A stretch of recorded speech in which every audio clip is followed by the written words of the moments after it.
In this episode of the Huberman Lab Podcast, Andrew Huberman discusses the relationship between music and the brain. He explains that music is a neurological phenomenon that activates nearly every part of the brain when we listen to it. Music not only evokes emotions, but it also implies intent and can even evoke empathy within us. Huberman highlights the fact that music evolved prior to spoken language and that singing and dancing are fundamental forms of human communication. Even babies as young as 3 months old respond to music with rhythmic movements of their limbs and torso. This suggests that our body's neural circuits for movement are intimately tied to the neural circuits that respond to music. Listening to music also has physiological effects on our bodies.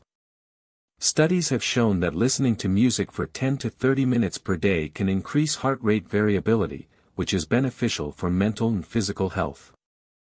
Huberman explains that this effect is not directly caused by the music itself, but rather through changes in breathing patterns that occur while listening to music. Furthermore, music has the power to increase motivation. When we listen to music, it activates premotor and motor circuits in our brain and body, which are responsible for mobilizing our body and initiating movement. This is why many people listen to music while working out or to get themselves motivated. Huberman suggests a protocol of listening to 10 to 30 minutes of favorite music per day to increase motivation. The frontal cortex, the part of the brain behind the forehead, plays a crucial role in processing music. It is responsible for understanding context, inhibiting inappropriate actions, and making predictions. When we listen to music, the frontal cortex is activated as it predicts what we will hear next based on what we are currently hearing. Huberman also discusses the relationship between music and learning. He explains that music can enhance learning and memory by activating neural circuits involved in attention, emotion, and reward. Music can also be used to enhance brain plasticity, which is the brain's ability to change in response to experience. By using music as a tool, we can expand our capacity for learning in other areas of life. Huberman describes how music activates various brain circuits, including the prediction machinery in the frontal cortex, circuits associated with novelty and reward, circuits related to emotion and arousal, and circuits involved in memory encoding and retrieval. He also mentions the basal ganglia and the cerebellum, which are responsible for regulating movement and rhythmic timing. When it comes to using music for motivation, Huberman explains that listening to faster music, typically with a cadence of 140 to 150 beats per minute or faster, can predispose us to be more motivated to move. This is because the music activates premotor circuits in the brain, creating a propensity for action. He suggests listening to faster music prior to exercising or engaging in any physical activity to enhance motivation. In terms of using music for cognitive work, Huberman recommends working in silence or with instrumental music in the background. He explains that listening to music with lyrics, especially familiar songs, can compete with our comprehension of the material we're trying to learn, leading to decreased cognitive performance. However, he notes that listening to music with lyrics in between bouts of cognitive work can enhance focus and concentration when we return to the task. Huberman also discusses the use of binaural beats, which are different frequencies of beats presented to each ear, to enhance concentration and focus. He mentions that 40 Hz binaural beats have been shown to improve cognitive performance, but other frequencies may have different effects.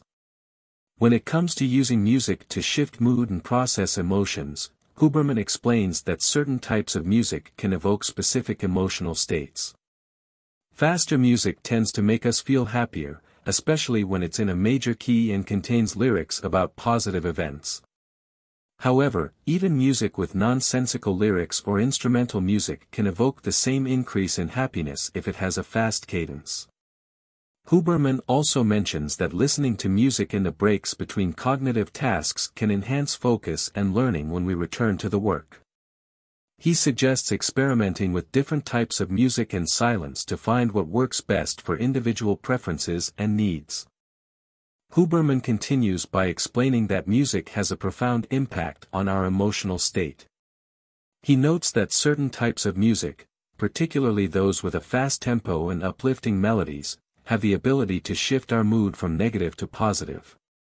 These party songs or uplifting tunes are often one-hit wonders that are effective in making people feel better while and after listening to them. Huberman also mentions the emergence of AI technology being used to generate new songs based on the rules of how music impacts the brain. He suggests that AI-generated music may have the potential to create the best music we've ever heard and further enhance our emotional states. The podcast delves into the effects of music on mood, specifically how happy music can make us feel happier and sad music can help us process feelings of sadness. Huberman explains that happy music, characterized by a faster tempo and lyrics that are not necessarily meaningful, can shift our mood to a heightened level of happiness. On the other hand, sad music, typically slower in tempo and activating the corrugator muscles of the forehead, can help us process somber feelings and move past sadness. He emphasizes the importance of balancing pessimism about AI-generated music with an open-mindedness, as neuroscience is teaching us how the brain responds to music and how this knowledge can be used to generate stimuli that shift our brain into more positive states. The podcast also explores the physiological effects of music on the body. Huberman discusses how listening to music can relax the muscles in the face, particularly the brow, and induce a state of relaxation. He explains that different frequencies and cadences of sound can evoke specific facial expressions, such as the bass face that occurs when listening to low-frequency tones played with some distance between them. These facial expressions are linked to the activation of premotor and motor circuits in the brain and body. Huberman goes on to discuss the use of music in reducing anxiety. He highlights a study that found listening to a specific song called "Weightless" by Marconi Union can reduce anxiety by up to 65%. This reduction in anxiety was comparable to the effects of a commonly prescribed benzodiazepine. He suggests that listening to this song for just 3 minutes can be an effective way to reduce anxiety and recommends keeping it readily available for moments of anxiety.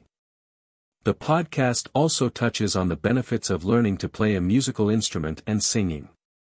Huberman explains that learning an instrument, especially at a young age, can enhance brain connectivity and facilitate other forms of neuroplasticity in learning. He emphasizes that even listening to music, particularly novel forms of music, can expand the brain's capacity for neuroplasticity and improve learning and comprehension. Thanks for watching. If you enjoyed the video, make sure to like and subscribe.